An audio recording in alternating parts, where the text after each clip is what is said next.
زموږ مطالبه ده او ناشنا بل ورځ ما د مظهري مولانا سره بحث و، هغه ماته وایي چې ته ماته په رفع الیدینو کې په هر رکعت کې به په سهار سنتو کې به بیل پیش کړي چې نبي صلی الله علیه وسلم کړي. دا نه منم چې کان دا اذا افتتح الصلاه، دا وایي زه نه منم. مفتي صاحب ستاسو هغه مطالبه منحقه شی ده چې ته ماته اوس ما په دې مونځ نه شمنې او شیعه به دا درشي چې زه دا مونځ کوم، ته په دې باندې دلیل پیش کړې، دا نشته. هغوی دا زه ټپه ټپه کوي او لاندې ځان ته کاڼي ږدي، ته په هغه باندې دلیل پیش کړې چې هغه نشته. دا خو مفتي صاحب ستا ناشنا دغه چې ما دا حواله نه چې تاسو شیخ صاحب په خپل کتاب کې تحریف نه، شیخ صاحب تحریف نه کوي. ګور دا ما سره د رحیم الله کتاب دی او په دې کې لیکي مولانا رحیم الله 415 صفحه، یعنی یو رکعت وتر باره کې د معاویه رضی الله عنه هیڅ حدیث نشته، ته نشته. نبی صلی الله علیه وسلم فرمایي فمن حب یوتر بواحد فليفعل. دا تحریف دی ته ویل کېږي مفتي صاحب.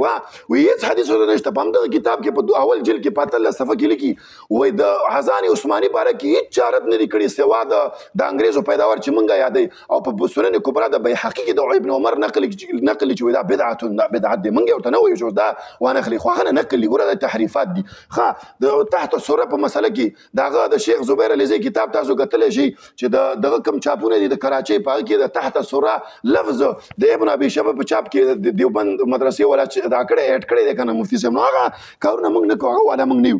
مفتي صاحب وایي لکه دلیل لپاره مې چې پیش کړه د ملا جیون خبره پیش کړه. ملا جیون اوس زموږ دپاره دغه شو، قرآن هم لاړ، اجماع هم لاړه، قیاس هم لاړه، امام صاحب هم چېرته لاړه. نه، دا دلیل نه دی. مفتي صاحب ته موږ ته مرفوع حدیث پیش کړي. ته چې موږ نه څنګه مطالبه کوې، ما ته بل مفتي صاحب وایي تا ما ته کوم مرفوع حدیث پیش کړه؟ لا صلاة لمن لم يقرأ بفاتحة الكتاب، لا صلاة لمن لم يقرأ. بخاري حدیث دی مفتي، دا خو مشهور دی. بیا وخت پې تېرېږي، مخکې مې تېر که نه، اول کې ویډیو په اول کې دی ویډیو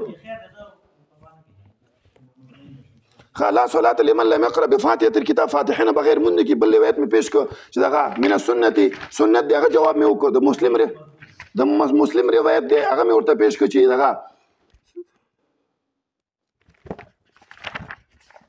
د مسلم روایت د ابو هريره هغه فرمایي چې فاتحه ونصل صلاه او خداج منځ نه دی سي، منځ نه دی سي.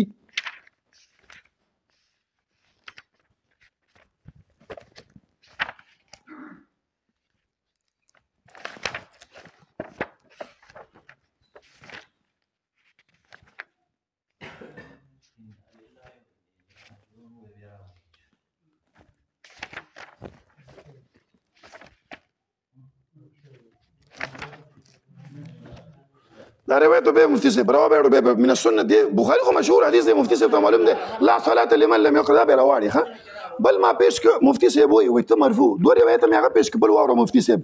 دا د تاریخ کبیر د بخاري نه وایي قال مخلد ويحدثنا عبد الواحد بن واصل حدثنا مزروق عبد الله بن شامي عن حماد بن جعفر عن شهر عن ام شريك الانصارينا امرنا ومن تامر ک نبی اسلام نقرا بفاتحه الكتاب في الجنازه. ودا ولولي په فاتحه کې جنازه الولي دا یو روایت بل واوره مفتي صاحب.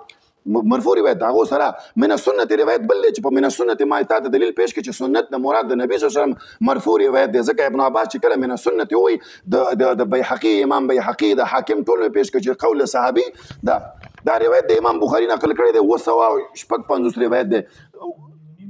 ويحدثنا عبد الله ويحدثنا سفيان قال حدثنا زهري عن محمود بن ابي ربيع عباده بن صامت ان الرسول صلى الله عليه وسلم قال لا صلاه لمن لم يقرأ بفاتحه الكتاب. دا قسم نه کېږي چې سوره فاتحه بل روایت پیش کوم مرفوع په خپل خبره باندې امام بخاري نقل کړي. وقال معلمي حدثنا محمد بن حمران قال حدثني ابو عبد الله شامي عن جعفر عن شهر بن حوشب عن اسماء بنت يزيد قال اقرأوا حال الجنائز ولا سوره فاتحه ولا بل روایت پیش کوم امام طبراني پیش کړي. ويحدثنا علي بن عبد العزيز ويحدثنا معلمي ويحدثنا محمود بن حمران حدثنا مزروق حدثنا جعفر عن شهر بن حوشب بن اسماء بنت يزيد قال رسول الله صلى الله عليه وسلم اذا صليتم على الجنازه فاقرؤوا بفاتحه الكتاب. سوره فاتحه لمفتي صاحب لکه دا روایت انبار دی. طلحه فرمای صليت خلف ابن عباس پس مې منځ وکړو والجنازه بفاتحه الكتاب. ورته ویل چې دا کار مې ځکه وکړي چې دا سنت دی.